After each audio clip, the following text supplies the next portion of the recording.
So I'm thinking about that, having those thoughts. The very next day, y'all, the very next day, Dead by Daylight announces their new killer.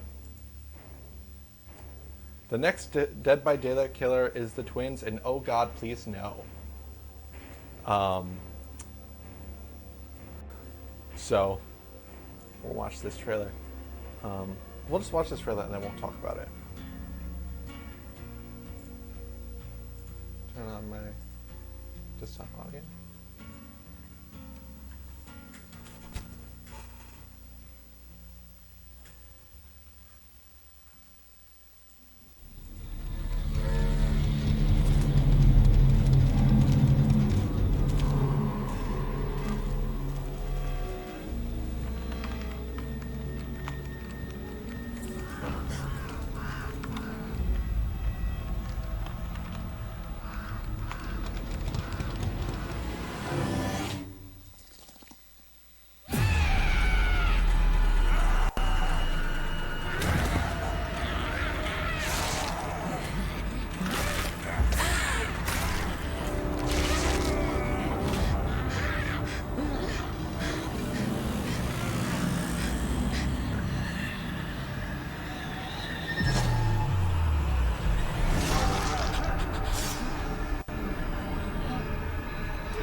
So, having those thoughts about body horror, and the next day, Dead by Daylight, it's like, hey, here's our new killer. Body horror. Let's. And there's a few things. Let's just dive in to their lore, because their lore kind of. Their lore actually sets the stage for what we're talking about tonight. So let's talk about it. A pair of conjoined twins, Charlotte and Victor Deshay, formed an emotional bond like none other. The unlikeliness of their successful birth in the 17th century could be described as miraculous, yet it immediately brought about their life of persecution. The twins emerged with Victor's lower body affixed into the chest of his sister, legs twisted around her muscles and organs. He was smaller than Charlotte, grown as if he were an appendage of her body rather than a fully formed boy. As the newborn screeched, so did the midwife who delivered them, running from the home, yelling of a demon birthed by a witch. So began the hunting of Charlotte, Victor, and their mother Madeline. The coming years were fleeting memories for the twins, yet they were the closest thing to a normal life they would know. The journey with their mother was what they believed all children went through, the games of running and hiding through France's countryside being an ordinary occurrence. At the age of 5, a new challenge to the game was presented as their mother fell ill. Pale and exhausted, Madeline had no choice but to pass responsibility of collecting food onto Charlotte. The girl, burdened under the extra clothing that concealed Victor's protruding body, set out from their forest tent and marched to the nearby town. Though a peculiar sight, she did what she had been trained for, waited for an opening at the market, and swiping whatever food she could. It was a victory in the game, one short-lived. After midnight, glowing flames surrounded the family's encampment, bobbing through the darkness. A single commanding shout broke through the night's silence. A mob of witch hunters streamed in. Grubby hands tore the twins from their bed, Charlotte frantically kicking all who approached. Madeline cried for her children, but her voice abruptly silenced by a club to her skull. Victor shrieked, wailing like a trapped rat. The hunters coordinated quickly. A judge on hand declared Madeline guilty of witchcraft, evidenced by her demon spawn.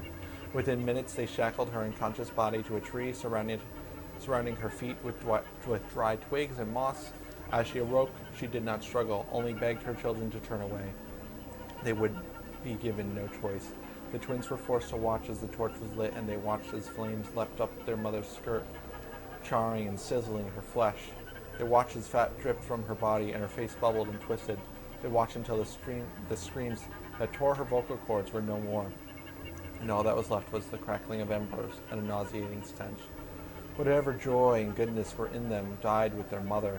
Caged and transported to an old wooden temple, they were sold to a secretive group clad in dark cloaks. Victor reacted with the ferocity of a rabid beast to anybody who approached, clawing and biting.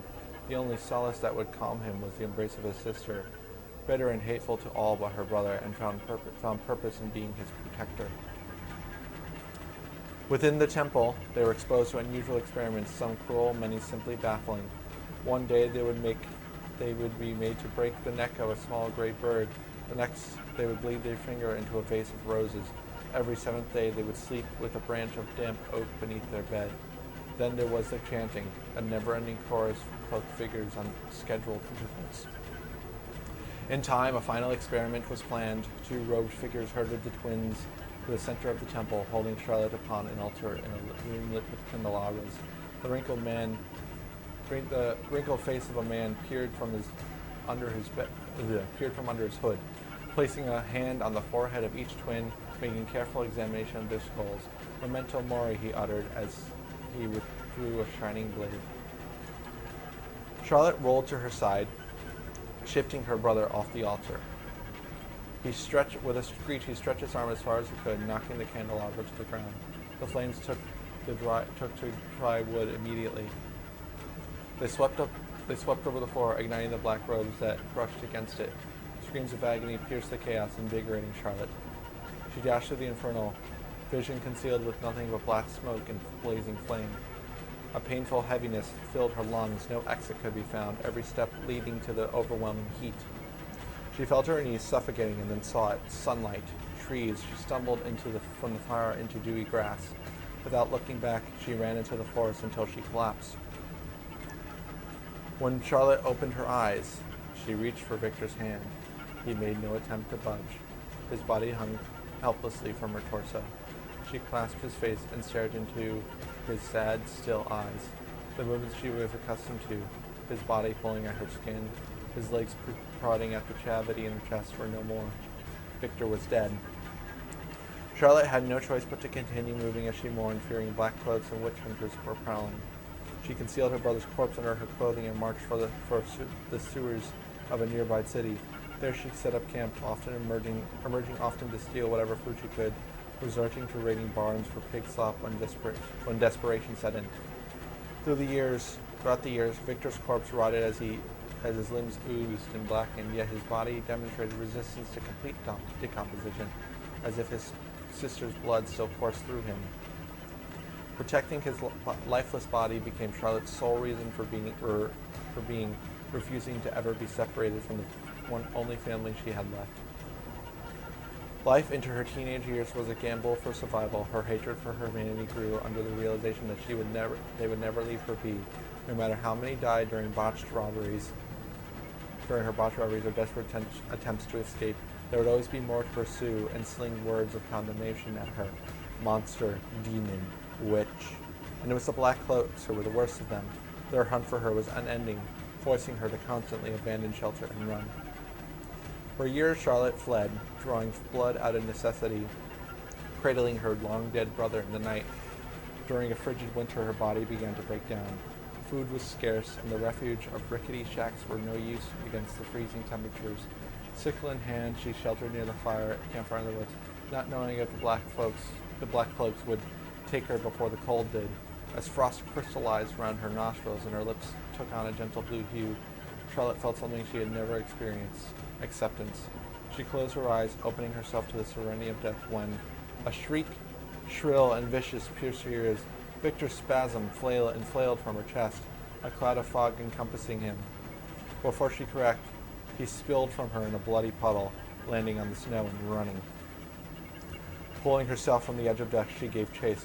Calling his name, she ran through the forest until her legs could hardly carry her, until finally, within her view, was Victor, sitting at the edge of a thick fog. His face, twisted and feral, screamed as a dark hooded figure emerged from the fog, grabbed his arm and seized him. The serenity that had crept into Charlotte was extinguished, replaced with the seething hatred and rage she had depended on for so long. With a tight grip on her sickle, she charged into the fog, prepared to eviscerate any who set foot near her brother. So, Oof. Um, I read this on the bus the other day. I was like about to cry. um, Dead by Daylight, when they first started, their writing was very bland, and then like as it's progressed, like, say what I can about like the business model of Dead by Daylight, it is very much largely a freemium game that you still have to pay for, and it's bugged to all hell. But the production design, the character design, and the writing, the game writing, and the narrative design is just like, I could go on about how I think, I mean, that's a video topic I want to do about how Dead by Daylight is the best written multiplayer game I've ever played.